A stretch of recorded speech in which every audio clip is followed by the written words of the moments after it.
Murders in 2 weeks, causing growing concern in Sterling Heights. No arrests have been made, but officials are still telling people they do not need to live in fear. 7 investigator Jim Kirchner brings you up to date on where these cases stand.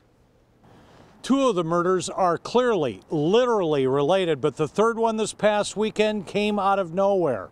Police and city officials will not discuss the progress of their investigations, except to say these are not random attacks. The only thing I'll say is that we have good reason to believe that the victims were specifically targeted.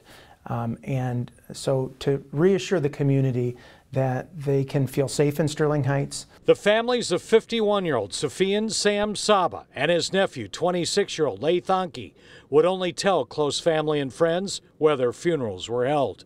They were killed 5 days apart in the same location, a family business known as Laith Candyland in Sterling Heights.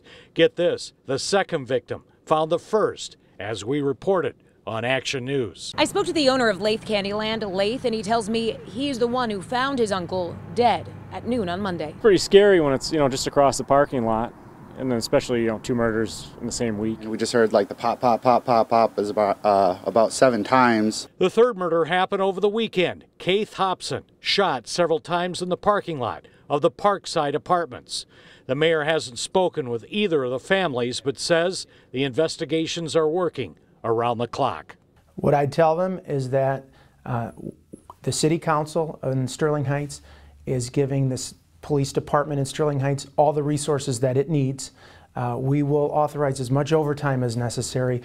Mayor says police are getting help from other police agencies in everything, including a digital footprint, looking at the cell phones and computers of the victims to try to find any clues who would want them dead.